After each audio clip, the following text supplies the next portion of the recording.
Welcome, dog enthusiasts and fellow dog trainers, to the Paws and Profits podcast.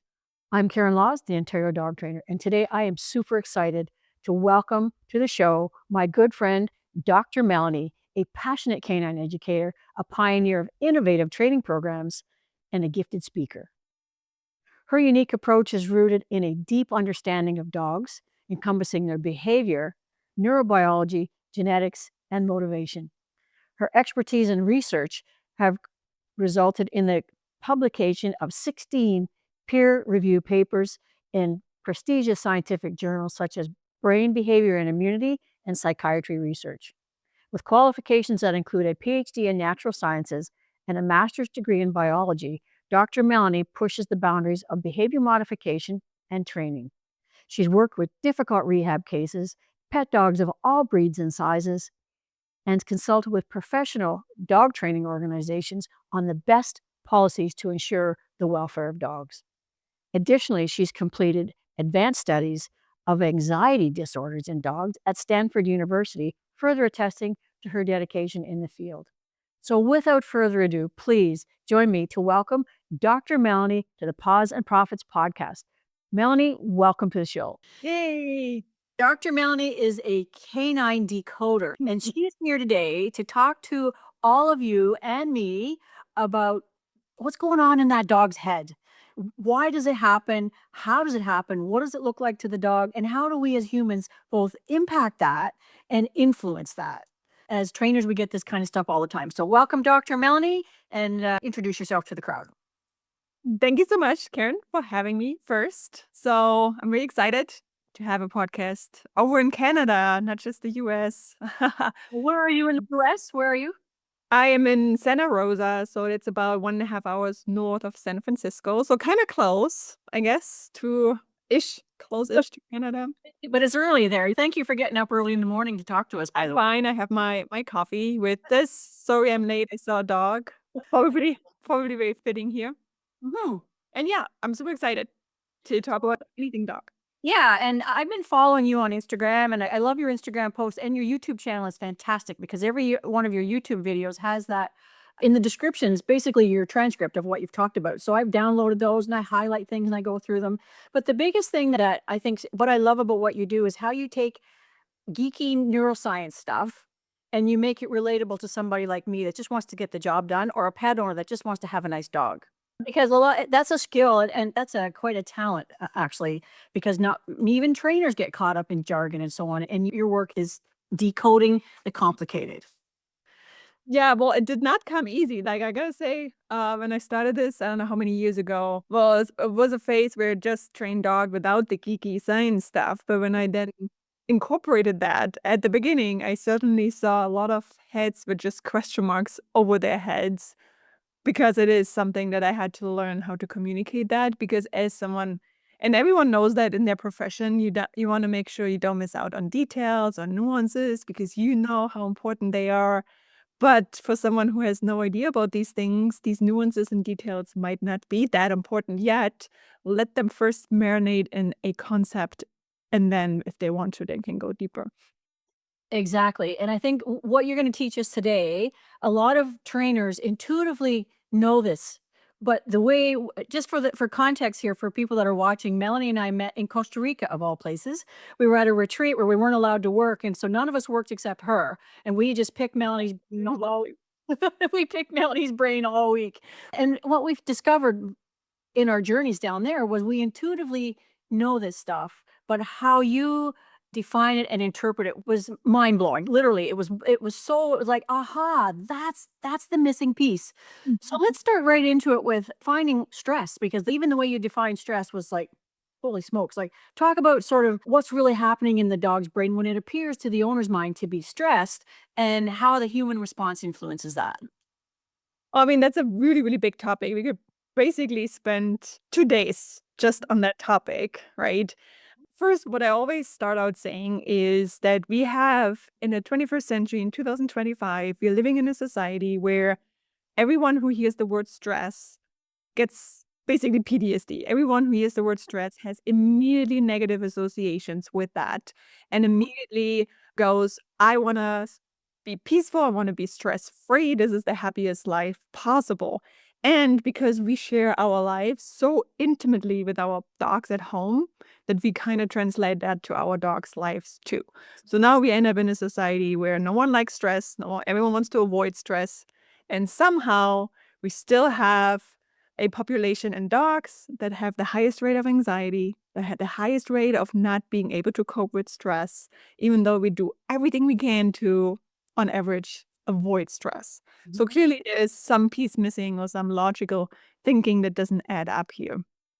And per se, stress itself is great. Everyone has to make friends with the concept of stress, because stress is a supernatural mechanism from the body, from the brain, that says, hey, the environment outside of us is changing a little bit.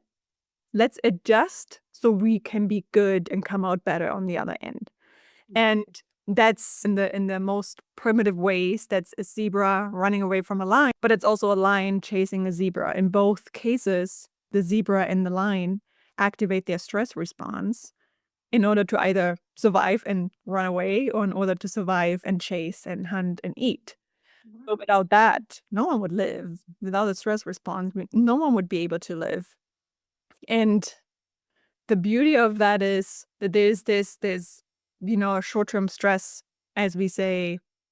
Well, some call it eustress, the good stress. The normal definition I don't really like that much, but like short-term meaning in little bouts of stress, everyone will become stronger and more resilient. And resilience is what we are missing nowadays for us, for our dogs. And we have to kind of face the uncomfortable, the discomfort a little bit that comes with that, in order to make them become better and more resilient. You clarify so many things, particularly when you say we have to learn, we try to avoid it, but we have to learn how to cope with it. Think of people and kids, they want to protect their kids from everything. And you get these kids that go into adulthood, the anxiety rate in kids even is like off the scale. But we have something as simple as crate training. Well, he didn't like it, he cried. Or so I had talked to a client the other night, and I sold her a muzzle because she needs to have a muzzle on her dog for her own safety. And I said, well, but he gets so nervous whenever he doesn't really like it. I said, well, I tell you what, if every time you put it on him and you go outside and it's a good thing that happens, he'll learn to love it. And so what is it? How do people like the whole resilience thing is essential. How does that start? How does that translate in the dog's head? Yeah, you said something really, really good examples with crate training. I had a very similar thing with Anya, my Malinois, when her being just nervous and a little bit fragile, especially when she was younger. And we got this really beautiful $2,000 crate that is just for the car, perfectly optimized. It's like you're gonna be as comfortable as possible in that crate, and she freaking hated it. And you know how they are. They kind of throw a tantrum, hit the brakes, and just do not want to go in. And part of it is because she jumped in, and then the door slapped closed behind her accidentally, and it made a sound, and almost her tail got caught, and it's like, was a whole drama. She went out and is like, nope, I'm done with that. And two things happen. For one, we as owners, we love our dogs. We want the best for them, which is obviously why we have such an intimate life with them. And we hate seeing our dogs struggle. We hate see our kids struggle. We hate see our loved ones struggle. And I don't know if it's because we empathize so much, but seeing them struggle, we automatically assume they're going to be traumatized. They're not going to be able to recover unless I remove them from that situation. And dogs, in particular dogs, just because they are still animals, they are a lot more resilient in a lot of different ways than we think they are. Just because they struggle doesn't mean that they're gonna suffer. There's a huge difference. And basically, to tie it back to the crate situation, yes, we took a short break, so she is just, has a moment to breathe and decompress. But we worked through a little bit later that day and a little bit the following days habituating or desensitizing now to that crate in the car. And then it was the end of the story, right? Yes, she had a couple moments. Even then we said a next training session, he was like, I still don't like it. I hate it. And we work through it, and that's it. There is no drama around it. The problem is, if we would not have done it, it would have turned into something that, yep, I successfully avoided it. And I learned that it has to be avoided, so I will never want it again. And so we kind of reinforce, unfortunately, the wrong mindset. What I was gonna say was then owners see that as a poor dog, he doesn't like the crate, but what I'm hearing you say is the dog sees it as a coping mechanism or, a strategy to get what they want. Yeah. So there's And it 2 was levels of stress going on. One is the owners who says, "Oh my god, my poor dog," and the other one is the dog that says, "How do I get out of this thing? How do I activate my fight response so I don't have to do this anymore?" And how do the owners get over that? Like what you just described that you did with your dog, to me speaks to the power of consistency. consistency and persistence, yeah, in a Mhm. way. And letting the dog experience the stress response and teaching the dog that being stressed is okay. And the dog is allowed to be stressed. It's nothing to be avoided. Let the dog be stressed for a moment, help the dog work through it. And what happens behaviorally, the dog comes out a little more confident, right? It's like, okay, I got this challenge. And in the brain, what happens is something even more intricate and fascinating is in order for resilience to happen, the molecule cortisol that we all associate with stress and elevated cortisol is bad, which is not true. Chronic, yes. Acute, not great. And the cortisol that is elevated in those moments when Anya was stressed and saw the car crate, that cortisol is needed also for her own stress response mechanisms to signal to the brain, shut that down again. So we Mm. need to have an elevated stress response in order to learn how to turn it off again. And just removing the dog from the situation will turn off the stress response, but it has not necessarily strengthened the feedback loop that we want to strengthen because the learning from that is different. There can be a learning is like, I can work through it and it's Right. fine, and I'm good because my stress response is down. Or it could be, I avoided it and now I'm fine, which means avoiding in the future is the way to turn off the stress response. And that creates these very fragile mindsets in unforeseen stressful situations. I love that. Yeah. So I want to come back to that feedback loop a little bit because when you talked about that when we were away, once again, it's something we instinctively know and teach, but I hadn't thought of it in that sense of strengthening the feedback loop. There's a concept we see a lot as trainers called, I call it learned helplessness. I don't know if that's the right label or not, but that's when, I just had a dog here whining at the door. Oh, right away, I'm going to go open the door. Or a puppy, well, he doesn't like to go down the stairs, so you carry him down the stairs or the ball rolls under the couch. The couch is high enough for the dog to go and get it, but you run and grab the ball instead. So what in translating to what you just said then is yes, the dog learns to cope with that in a mild way because he knows he's going to get picked up or he's going to get the ball given back to him. But by helping them or watching them, keeping them safe while they work through that problem solving, strengthens that feedback loop so they get faster and faster at it the next time. And that level of confidence that tells them it's okay for them to work their way through it. Is that more or less what you're Right. And especially in situations where we are in control of the intensity of the stressor, or we are in control of the duration of the stressful response. Like moments like the ball running under the couch is like super minor, moderate kind of thing, right? But like a dog that doesn't like to go on the crate is a little bit more stressful. A dog that has to learn to yield to leash pressure, right? Because pulling is not an option anymore, is a little bit more stressful. But all of these things, as a skilled handler, an owner or trainer, you have a lot of control over how long the training session is, how intense it is. So that part is really important because then you can adjust to where the dog is at in terms of his or her capabilities. What can the dog handle? And you push the boundaries just a tiny little bit and let the dog work through so the dog learns that I don't have to freak out every time I feel stressed. And that will translate, this kind of resiliency will translate into moments when, oh my God, the dog hurt himself, has to go to the vet, has to stay at the vet, gets handled, all unexpected. And if you have a dog that learned a little bit, you're like, okay, I sat in my own stress response before and I came out fine. I can do that too, or at least better. Versus a dog that always avoided. Put a dog in a situation where nothing can be avoided because you have something stuck in your paw or you're hurt and you need to go to surgery or whatever it is, or you move across the country, or baby comes home. They're like all these things that can really make or break a dog depending on how you prepare your dog for these challenges. I want to come back to the bring a baby home. So any changes in the environment, because you talked about there's three different, I think, what are the three different categories or places where stress shows up. There's physiological, like health-wise, environmental, and nutrition. Is that the other one? Social, of course. So talking about changes in the household when a new baby comes home.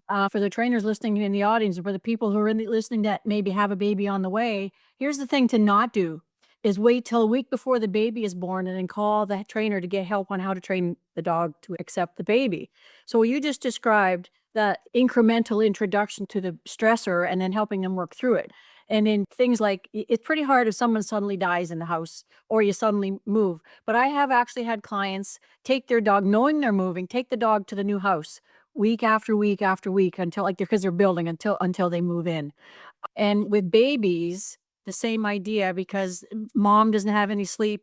There's chaos in the house. So I teach people to play crying baby crying baby sounds on their phone, leave chaos all over the house, spread diapers, even get some friends to bring some smelly ones over and leave them in those bins. Is that a good way to adjust a dog to a baby on the way?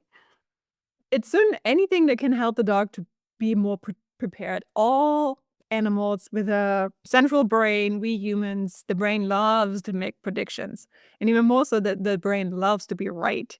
So anything that kind of is unexpected or the brain is like, wait a second, what is happening here? That, depending on the dog, can create some frustration, confusion, and stress. And unforeseen, unpredictable stress that the dog hasn't learned to cope with is always worse than something that the dog has learned to cope with in certain ways. So exposing a novelty, is a huge trigger for a lot of things. Of course, a novel reward can trigger a lot of excitement. Novelty in terms of chaos or smells, stinky diaper smells, right? Depending on how the dog handles these kind of things can trigger curiosity, but also a little bit of discomfort. And especially when it's about changes inside the home, right? Mhm. Home is always supposed to be the most peaceful resting place for us humans, for all social creatures. Like being home means, this is your safe space. And any changes inside the home, social dynamics, schedules, we want to keep in mind that this means a huge change for the dog too. And anything that can help exposed to tiny bouts of here's something completely new that we never done before inside the house. Here's something completely new you're going to be exposed in the future. Give the dog to like, okay, got it. And they will be fine that way is a good idea to anything, even if a new puppy comes home, right? Let's talk a little bit about acute versus chronic stress in the context of a dog that's been in a shelter, a chaotic shelter, not running, on the beach, but a chaotic shelter for an extended period of time. Can you talk about how that affects their feedback loop and what it looks like in the dog and is there a fix? Yeah, the fix. That's a good question. So stress, short-term stress, whether the dog likes it or not, if it's short-term control, predictable, is great for resilience. Anything that goes on too long, where we then move into the chronic realm of stress exposure, becomes bad. And it is mainly bad because elevated cortisol, which leads to an increased level of cortisol, it means the stress response is always on. So that means that the negative feedback loop has to be always on, constantly trying to turn off the stress response, like turn it off, turn it off, turn it off, turn it off. And that's work for the brain. There's a lot of activity that's happening or needs to happen. But if something like just like it's like batteries, right? Eventually they run out. Just like a motor engine, eventually there's no gas anymore. And in the same way for the feedback loop, eventually these neurons in the brain that are signaling to the it's called the hypothalamus, the stress part of the brain, that are constantly yelling at them, shut it off, shut it off, shut it off. And eventually they're dying and withering away because they're overly exhausted. And that happens because it's constantly having to try to turn it off. And not only that, not only is then the negative feedback loop impaired, meaning we can't really turn off the stress response well anymore. Same with humans. The other problematic thing is the neurons that are mainly responsible for that negative feedback loop are also responsible for impulse control and memory. And now you have a shelter dog who needs to get adopted. How do we make a dog adoptable?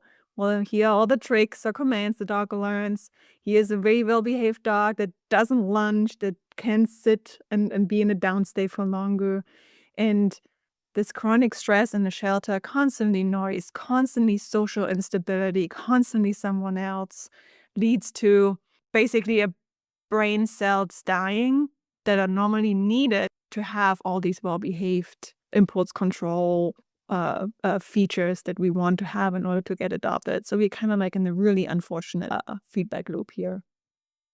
So how would people recognize that when they're looking at a dog? I mean, all of us have seen situations where potential owners do the right thing. They go to the shelter, they look at the dog every week, the dog's perfect, and then they get it home and then all this stuff shows up. Is there a way to be able to detect that right at the shelter or things that they could see or look for?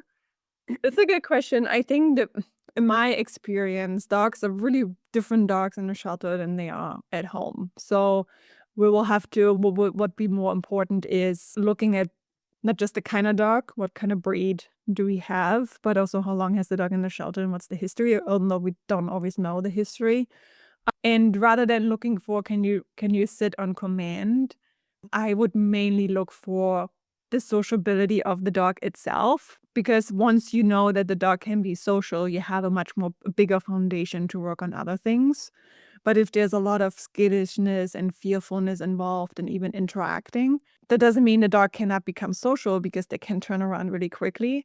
But you're much more likely having to have a skilled handler to adopt that dog, to understand the timeline that the dog is on in terms of, okay, that fear can be turned into a social dog, but doing the wrong thing can turn that fear into aggression, reactivity if done wrong. So the age matters, the breed matters, the history of how long has the dog been in the shelter matters.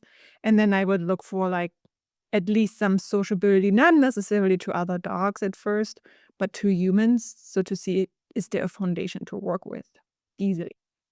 Okay. And so let's say a person takes a dog like that. That seems to be more the norm these days. There's more dogs in shelters than ever, and they're spending longer times there because people are surrendering, not adopting as quickly. What are the top sort of three things that someone should do when they get a dog like that from a shelter because they just can't resist it? They've got to save it, they've got to bring it home.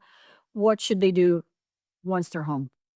So always saying, I think you can be flexible, and like I think there's most of what should not be done versus what should be done.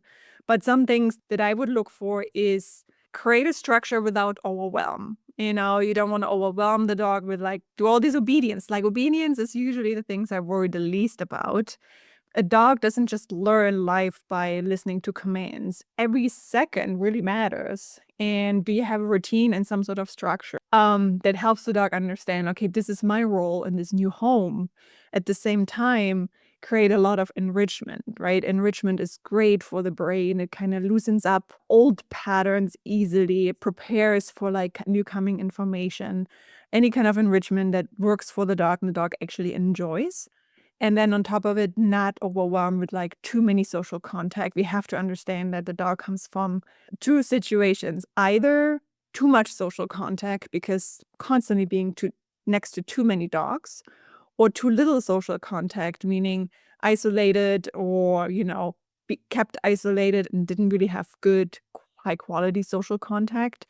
So the set point for that dog is either too high or too low, and just slowly, like let's be with the family first, what is like the immediate new family, slowly expose without contact. So which kind of falls into enrichment.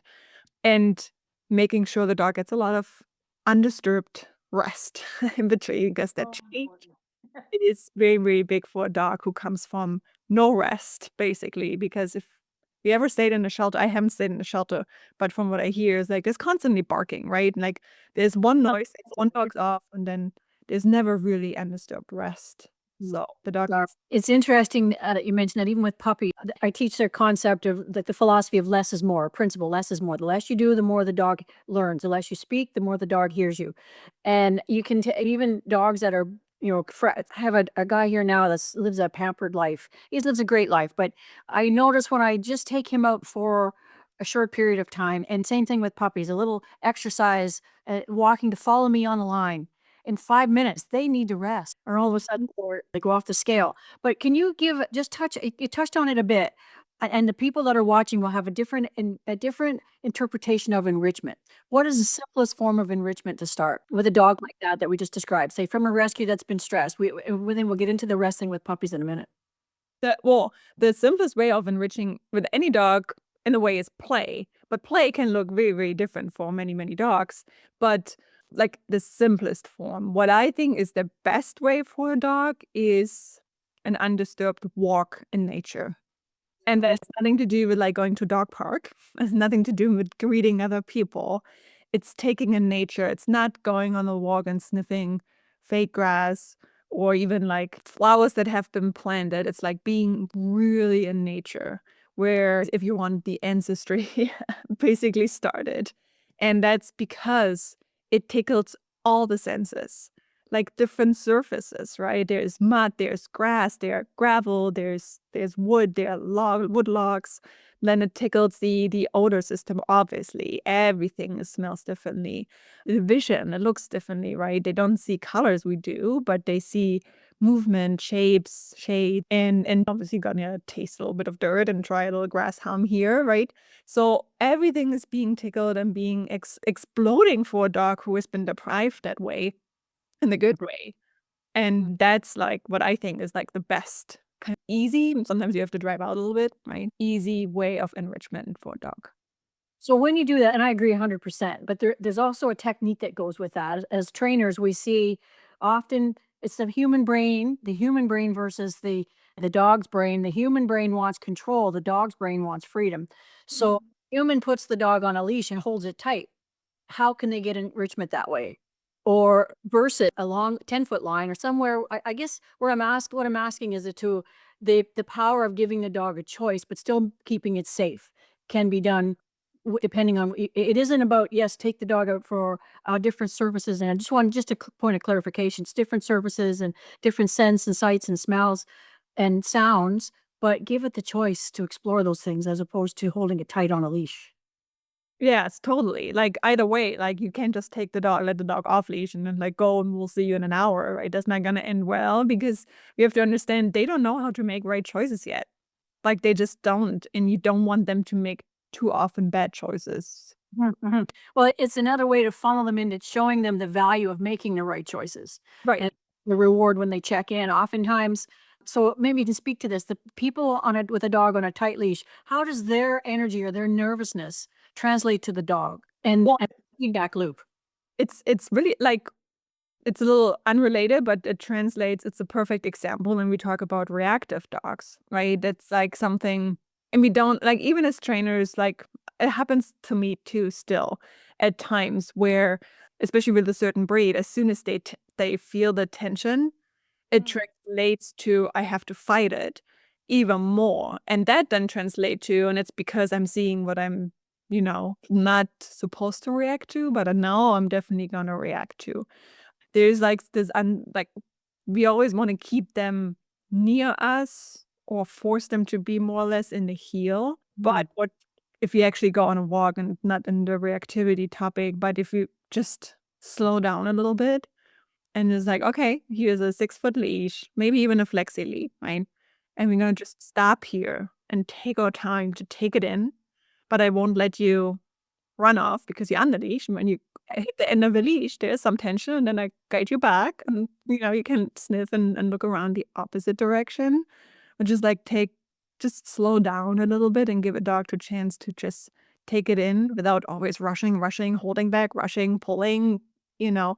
It's our own stress and anxiety that we then translate into the dog's habit of walking, and you can see that very, very quickly, and they become like this anxiety blob together on walk, like, "Okay, Yeah, they keep mad, relax together." so when the dog comes and hangs out, I mean, even and so I get what you're saying. I have the luxury of living in the middle of 100 acres in a rural community, so I don't sense that. I have a harder time reaching people that are in that urban situation. with the method that I just explained. But what you're saying is, so you're in a busy area, you still want to have the dog, you want to relax the dog's brain by giving it some choices, but you have to keep it close and safe. So what I'm hearing you say is, if you come back to me, we're just going to hang out here for a bit. I'll be relaxed and you'll be relaxed. So everybody's cortisol levels are reduced. The dog learns that this is the better place to hang out and less stress. Do they make that association, do you think? Yes, yes, and it takes practice. It doesn't work always, and there are situations where hanging out and stopping is not a good option. So none of like everything in dog training, it always depends, right? But like coming from this enrichment perspective, yeah, enrichment doesn't.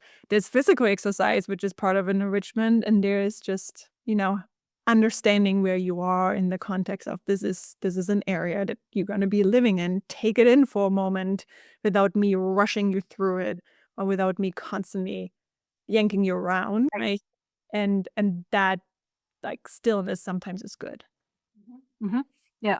And then when the dog, that's, I think I like what you're saying about I like to really work dogs on a long line, but sometimes that's dangerous. You can't, because the dog is in flight mode and he just wants to go, and someone's going to get hurt. But I want Mhm. to move on a little bit about, you talked a bit about fulfillment. What basically that's what we're talking about, is how to fulfill the dog's needs and the relationship with shelter dogs, what how long they've been there, but what breed they are. Mhm. And we know from well, there's so many mixed up breeds out there right now, like what I call contradictory genes in the dog's head.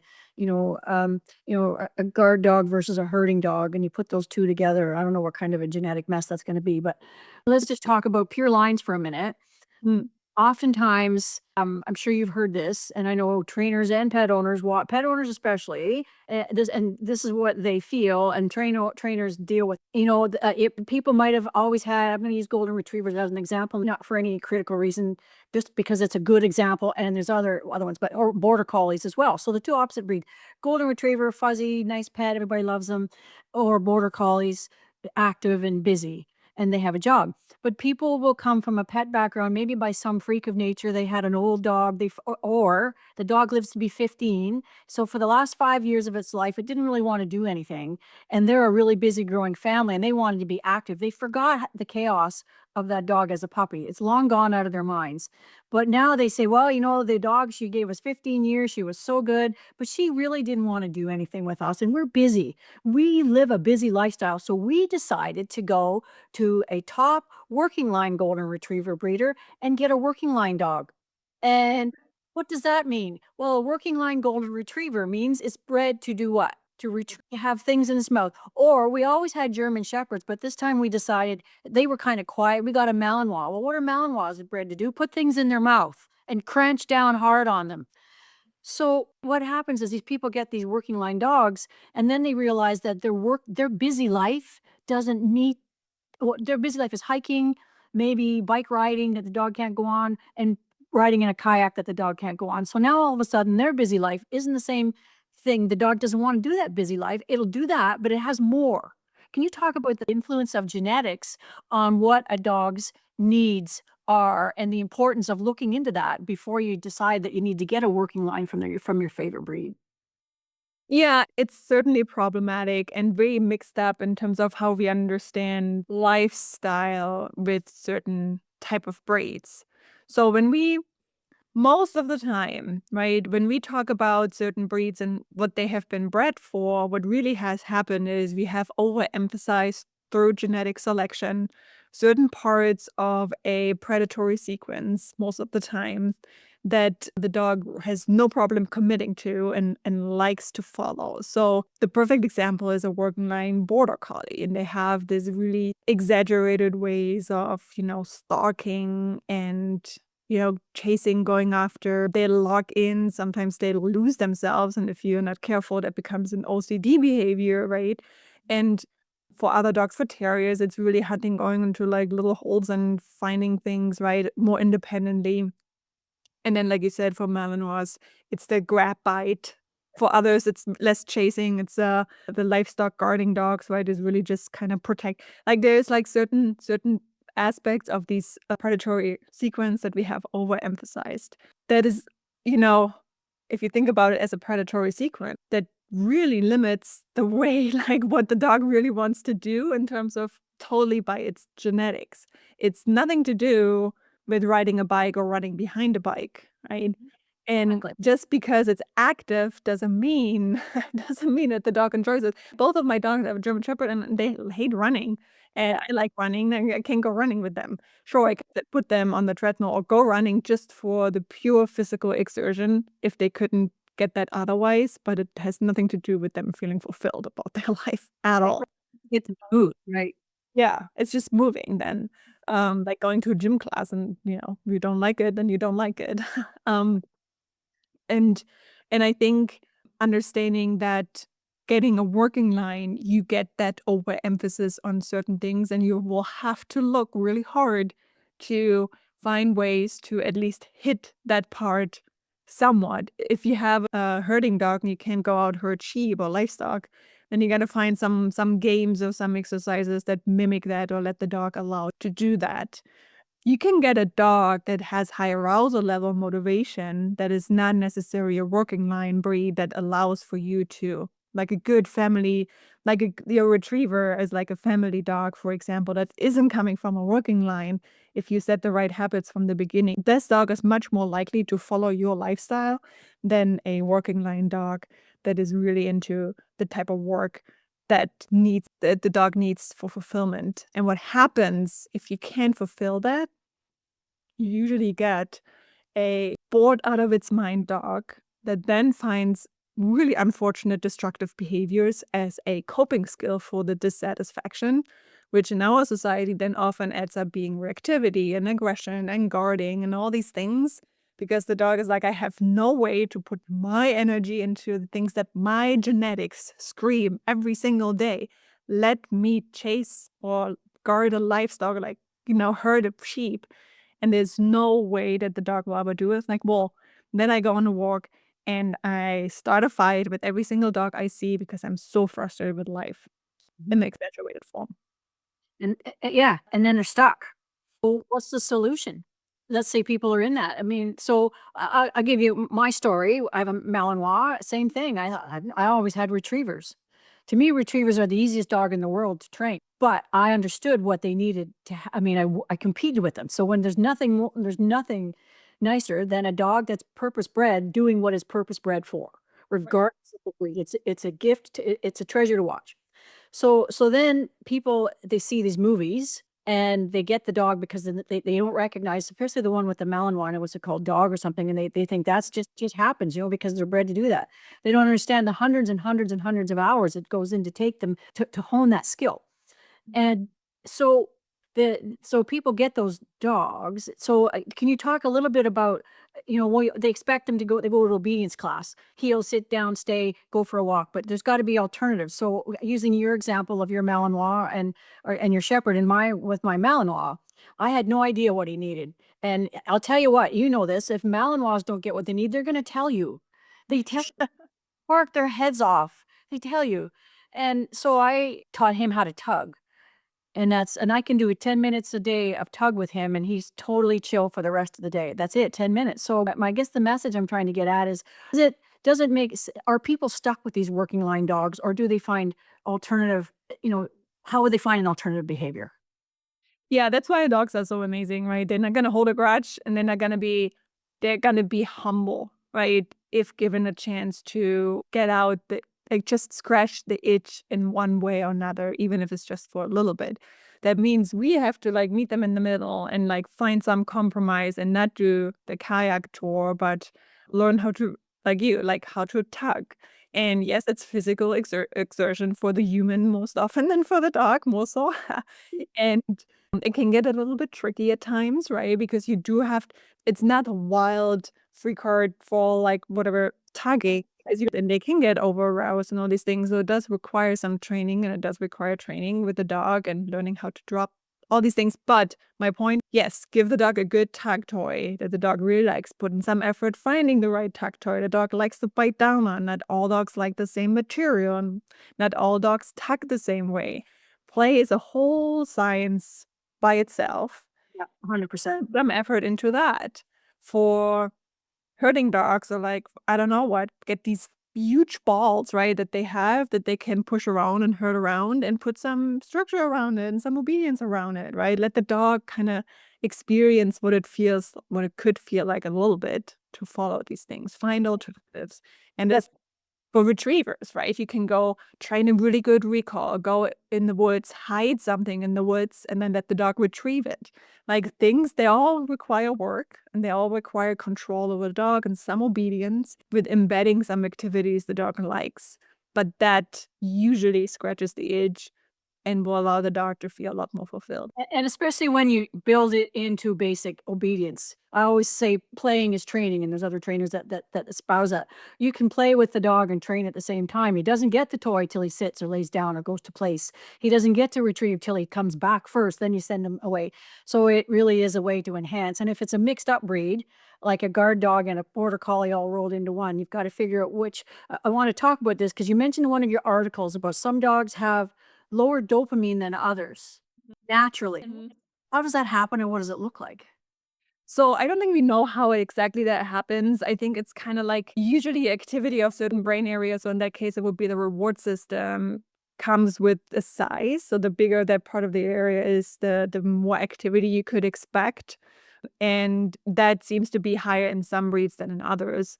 So that can lead to like higher dopamine levels. And there's not there's a higher baseline potentially dopamine level, which means the dogs are just generally more motivated, but also they get hooked easier on things. Like they get really addicted to a certain play or they get addicted to biting, like these guys here.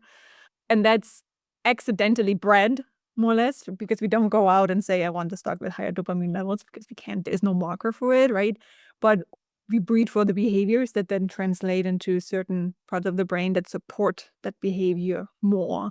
And dogs that are like rather lazy or a little more dull. And I haven't seen research, but I could bet like the classic therapy dog that is bred to, I don't know, support cases in court and have to lie down the entire day, they probably don't have as much of like a dopamine and general release and baseline levels than a Malinois that is in the military. So there's like some breeding that kind of translates into these changes in brain anatomy, literally. And in some cases, like that's a good example because I've trained a dog for that as a service dog for courts and for paramedics to help ease a painful situation, stressful situation. They absorb. Maybe you've got some insight on this. They absorb the stress of the people on the scene, and for them, and they have to be calm and maybe nurturing while it's happening, and then after the event, it's exhausting. They're wiped. So what's the cycle that's happening there? How does that support the feedback loop? What's going on there? Because it is literally these people will hug the dog, and dogs don't necessarily like to be hugged, but you can see it. You can see the person relaxing, and it's like the dog's taking on all the stress, but they don't start to go crazy. They actually brace themselves for it. And that on its own seems to me there's got to be some chemical reaction in the brain there that's helping them manage that. Can you explain that? So it's an interesting question. And I think multiple factors, two that I can think of, they play a part here. One, obviously, it's learned, right? There's some learned behavior. You prepare the dogs for these kind of situations early on, right? Then there's obviously genetics where there are dogs that are external stressors. So Anya, for example, as soon as she's stressed, she needs to run around. She just per se doesn't want to sit still, but especially when she is aroused or stressed, there's like feet are moving all the time. And then actually the opposite, Harvey, my shepherd, he's half lab too. When he's stressed, he's an internal stressor. So he kind of remains still Okay. despite the fact that he's stressed. And I think two things with these therapy dogs, right? And there's like really this question because we haven't really looked into this as handlers and as humans is these dogs that sit in court all day. No one really wonders, are they actually stressed? But I think they are stressed too, and they just don't look like it. And because they are better genetically and learned wise to control their impulses in that moment because it's part of their job, right? So whenever we are stressed as humans and we don't freak out and start screaming and running away, it's because we have this impulse control that kind of tells the stress response to like contain yourself. And for a dog can learn that to a certain extent, right? You can teach that, but you have to have the genetic predisposition to be able to do so, which happens within the line of therapy dogs. And they just know it's like, but it's the same way. If you constantly have to like control your impulses, even though you don't feel well in that situation necessarily, at the end of the day, you're tired of doing that. And they need an outlet and kind of recovery time just as much. And maybe sometimes even more so than a dog who demands an outlet and demands decompression because the dog is like, I'm putting my foot down. I'm done with it. I'm going to bite you unless you let me out of here for a moment, right? Yeah, that's a good point. I hadn't thought of it from that perspective. That's a good point. But that leads perfectly into my next question about the influence of genetics and the influence of stress on puppies. We talked. Can you talk a little bit about when does stress have the potential to actually show up or influence a dog? Yeah, I mean, I think that's super, super interesting because it happens way earlier than we think it does, right? It doesn't happen when you bring a puppy home. It happens, let me say you bring a puppy home at 8 weeks. It probably happens 3 months before that or 4 months before that when the puppy is still in the womb and it's all about the mom. And now there's even some research saying it's maybe even in the sperm of the dad, the moment the copulation happens. So there's like more and more indications that whatever happens, let's just stick with the mom because it seems very, very obvious how the mom is doing pregnancy, how well the mom feels, her welfare, her well-being during pregnancy highly impacts how the puppies are being set up for life and potentially even lifelong. And this is one of these there's kind of one of these examples where we don't know it all quite yet. It's not a genetic trait as in the mom genetically is more stressed. No, the mom could be fine, could be the calmest mom and has a stressful experience during pregnancy. Her cortisol levels go up and she happens to be pregnant when the pups are a certain age, and that will influence the stress response for the puppies lifelong, meaning potentially they could have an elevated cortisol baseline level for the rest of their lives just because the mom was for a couple of days, for a week, really, really stressed during the pregnancy. And that's obviously is like, oh my God, everyone should freak out. It's like, oh my God, I have to keep my mom safe, like the pregnancy, right? We don't know enough yet how intense the stress has to be and all these things, but there is a potential to just important to keep an eye on. And then, of course, as soon as the pups get born, early life experiences matter. Too much stress, bad. No stress, also bad. So just a little bit of stress here and there, getting handled without overwhelming, getting put away from the mom for 2 minutes, 30 seconds, right? Putting the pups away for like 2 hours, 3 hours, 4 hours when they're very little could be very, very bad. It could change even how the mom behaves once the pups come back. And research indicates that the mom changes her behavior. Maybe she's starting to groom or lick the puppies less, be less attentive if they have been removed from her for too long. And that indicates then, okay, now the pups are really fragile. How they are with each other. Is a puppy being bullied? Like all these things add up and more and more and more. And then you get a puppy who is potentially more nervous or potentially more fearful due to a heightened stress response and a very fragile negative feedback loop. And that's something that what's the potential to ever change that? Like something that likely can't be changed. I think Yeah, one of the expressions you used in when we were chatting before was if the mom is stressed during pregnancy, the pups are marinating in cortisol. I remember that almost. they're bathing in cortisol. Like, how can you not be affected by that? Right? They're bathing in stress and they know nothing about the world. But what that bathing, marinating in stress, what it tells the brain, what it tells those pups is like, well, that's probably a reflection of the world outside, which means this is a really, really stressful world. I got to prepare myself to be super sensitive to keep myself safe, right? And that's obviously bad because that kind of programming is what we call epigenetics that could potentially change how certain genes are expressed. And once they are then expressed and in their machinery of expression, they don't go back. And it's Mother Nature saying, hey, whatever you experience while you're still in the womb and you're safe, there has to be some information coming to you as in what are we getting into? And that means sometimes it's about nutritional programming, it's the stress programming, all these things happen. And then the pups come to this world. And if they face then a different world, then they have some sort of misalignment almost between their body and the experience of the reality. Yeah, and trainers that see that often I used to refer to it as having their wires crossed, but just the way you explained it made so much sense. So from an owner's perspective or a potential buyer's or adopter's perspective, I would think it's important to know, especially if you got people buying from a breeder, to know what's going on with the mom, with both parents, but before, during, just at breeding, during the gestation period, and then shortly after. Would it be fair to say they need to have that information or ask those, should be asking those questions? I think if more people would know even to ask those questions, I think we are even at the stage where we don't even know that this could be important. I think we would have a lot less problematic cases with puppies because the wrong breeders would not make money as much as they did. They would go away. They'd stop doing that stuff. Yeah.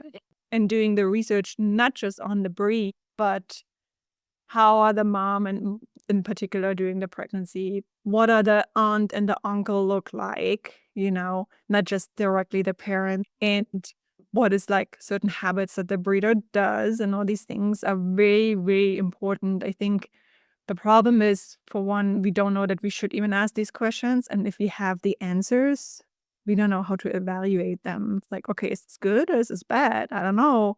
And that's obviously a matter of educating more on. It doesn't start with like bringing the pup home. What do I do now? It really starts with what kind of dog and how does it even happen? It's like, how are babies made? It's like, how are pups made? Yeah, exactly. Yeah, more than used to be on the physical part of it. That's like a whole emerging field on its own, and I think from an owner's perspective, I think trainers, as once again, it's one of those we sort of instinctively know, but we're not really sure. And you've got, a lot deeper understanding of it, but I don't think trainers even think, or owners even think about that. Other than here's what happened. Maybe I'm wrong here, but I'm thinking this is where human brain differs from dog brain, because a human potential puppy buyer goes into a chaotic, absolutely horrific state where a litter of 15 litters of puppies are, and instead of walking away from that like they should, they feel sorry. Mm-hmm. End up bringing home one or maybe more because Mm-hmm. they feel sorry for the pup and they want to get it out of there and rescue it, not understanding the lifelong work that lies ahead that may never, like, it's like having a special needs child that may never be, quote, as is or normal. They are as is and they stay that way. Like, wow. And it's like it's sad because like these dogs, they're set up for failure in one way or another because we like even if you live in an urban environment, right? Like there's still things that the dog might be freaked out. There are thunderstorms and they don't get over it. And there's a lot of things happening. And you could ask the same with like shelters, right? You adopt from a shelter, but then that spot gets filled by more or less like a breeder who has puppies left over, who isn't like a good breeders shouldn't have problems selling their puppies. Everyone wants a dog. We all want dogs, right? We all love our dogs. So it really is saying no to the wrong breeders that will hopefully select them like natural selection, right? Like take them. Exactly. Yeah, because it's survival of the fittest, so to speak. And when he comes into the modern day home, that's important. What's going on before they're even, as they're conceived, is as important as what they do afterwards. And if they can't know that ahead of time, then no matter how hard they work afterwards, it's not going to matter. Right. Investment is gone because they can't make up for something they had no control over in the first place. Right. And then worst case scenario, the cycle continues because then they can handle it and they put the dog in a shelter because it doesn't align with them getting a baby, right? For example, that's obviously not helpful either. So it's like it's a very, very, very complicated, complex, convoluted topic. And in the US, obviously, there's like zero regulations on breeders. Yep. And when in Germany, right, where certain like you have to have a license and dog owners have to pay taxes for their dog. So there's a lot of regulation coming in to make sure that there isn't like an overpopulation on certain dogs, and it's not even just breeds, but certain dogs who shouldn't be in this world because they don't have the capacity biologically to thrive. And you see that though. You see that. I know Germany is a much smaller country than the US, and it's harder to regulate a big country like that. But we do not have as many behavior problems in Germany than we have in the US. It's like Yeah, and I'm hearing that from people that have visited several European countries, and they come home and they see our pampered dogs and our entitled owners and all this mess that they're in, and yet they go to Europe and there's no dogs. They don't even care when they see people. They're just kind of whatever, kind of like the Costa Rican beach dogs. Like they're yeah, in many ways better behaved than any of the dogs we see on the street here. yeah, That's a whole other conversation that we need to come back and chat about because we were out of time basically. time flies. Oh, Oh, well, time flies. It's been so much fun. I didn't talk a little much about your credentials at the beginning, but that will be some. Your bio is in the show notes for people that are interested. Clearly, there's so much in this field that can be uncovered that you've uncovered, and thank you for bringing it to, I say, down to our level so we can absorb, enjoy it. So, how can people find out more about you, and learn more from you? so obviously my website, caninedecoded.com, mainly for getting linked to other things that I offer. I think for beginners who are like just want to see how does the science connect with my experience with my dog. My socials are best for it. I'm married to Instagram basically, so I'm like there a lot, trying to convey some information that could be interesting. And then for everyone who wants to, as an owner, take a step further, or like as a trainer who really wants to geek out on science, I have various levels of programs that I offer. They're all online. Some of them are live, others are self-paced, but all of this can be found on my website, or links in my socials, Instagram, caninedecoded.com. So, and your Instagram handle is Melanie at Canine Decoded or at Canine Decoded? It's just Canine Decoded, yeah. Okay, cool. Well, I am so happy that we were able to have this chat today, and I look forward to doing this again. Maybe when we go to Costa Rica again, we can sit down and do. At a panel with everyone who's there. Yeah, exactly. Okay, I'm going to say goodbye, and we will be looking forward to having you again. And for those of you that are watching this, please share it with a friend. If you have a pet owner that's looking to get a new puppy, or a dog trainer that's looking to learn more about how dogs think, don't let them struggle on their own. Please share this information with everybody, because all ships rise in a rising tide, and our goal together is to make dogs' lives better, for not only for them but for their owners too. Thanks, Melanie. Thank you so much.